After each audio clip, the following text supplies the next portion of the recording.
أعوذ بالله من الشيطان الرجيم بسم الله الرحمن الرحيم اللهم صل على محمد وآل محمد وعجل فرجهم. My dear brothers and sisters, Assalamu alaikum wa rahmatullahi wa barakatuh. We are still in the very beautiful vibe of the conversation that took place closer to the end of the sermon of the Prophet sallallahu alaihi wasallam between Amir al-Mu'mineen and the Prophet Muhammad sallallahu alaihi wasallam, where Amir al-Mu'mineen asks a very big question, a very smart question. He says, "Ma aflalul a'mal?" What's the best thing I can do so I can achieve the best place, if you will, and the best position in Shahr Ramadan al-Mubarak, so I can take advantage of that beautiful month. So the Prophet, on the other hand, and we want to, if you will, observe the answer, because this is a signature deal. That's something, if you will, very concise and short and to the point by the Prophet sallallahu alaihi wasallam. Because what we want to do, parenthetically speaking, is we want to take advantage of the mercy of Allah subhanahu wa ta'ala, right? In the very first third of the month, the hadith says, أَوَّلُهُ رَحْمَةٌ, merciful opportunities from Allah subhanahu wa ta'ala. One of those opportunities is that shaitan, the external power, the evil external power, has been put behind bars. He's been shackled down. Literally, this is what the hadith says. So there's no one influencing you, no one beautifying sins for you. Okay, so after taking advantage of the mercy of Allah subhanahu wa ta'ala, we want to be forgiven. We want to come to Allah subhanahu wa ta'ala with a clean slate so we can reach our objectives, inshallah, which is عتق من النار أو إجابة آخره إجابة أو عتق من النار, meaning to free ourselves from hellfire, and in other words, to attain this level of salvation, inshallah ta'ala. So we do that first and foremost by this step, الورع عن محارم الله. Amir al-Mu'mineen Ali ibn Abi Talib was asked, ما هو الورع? He says, الورع هو الكف. Wara is abstinence, is to abstain from doing those things which defy Allah subhanahu wa ta'ala. Stop engaging in things that you know that you're challenging Allah subhanahu wa ta'ala. Allah asks you not to do it and you keep doing it. وَكَفَى بِالْمَرْءِ جَهْلًا, Amir al-Mu'mineen says, كَفَى بِالْمَرْءِ جَهْلًا أَنْ يَرْتَكِبَ مَا نُهِيَ عَنْهُ. Meaning that it suffices to say that, or to consider someone as ignorant, because you're defying Allah subhanahu wa ta'ala, right? It suffices to say that you're ignorant when you still commit that which is forbidden, that which Allah subhanahu wa ta'ala doesn't want you to do. So let's try to stop, for example, nonsensical conversations, arguments, okay, those things which basically pushes us away from Allah subhanahu wa ta'ala. Sometimes it's not about establishing haqq anymore, or even when you are establishing haqq, let's not engage in, there's this concept of mumarat, for example.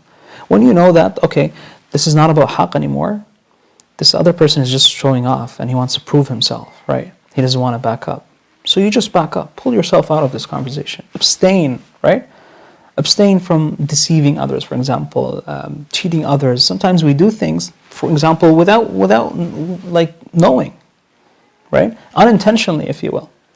Like, for example, you're in a business deal or whatnot, and you tell the person that, well, don't go buy product from these other people because their product is not as good as my product, for example. Here you're deceiving others, right? You're not being honest, for example. Those are things that we need to observe and we need to stop right away so we can be considered from Ahlul Jannah.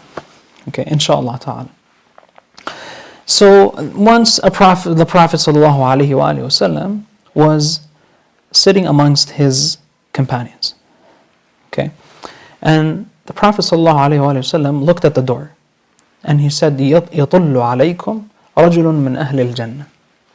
So everyone was basically perplexed, everyone was waiting, they want to know who is this man which is considered from the people of paradise. And then who comes in, they thought to themselves, it's one of the elite companions, for example, but who comes in, it's just an ordinary man. And the hadith describes him as تَقْطُرُ مَاءُ الْوُضُوءِ مِنْ لِحْيَتِهِ, as if the water of ablution is dripping down his beard. To say it's a very ordinary scene.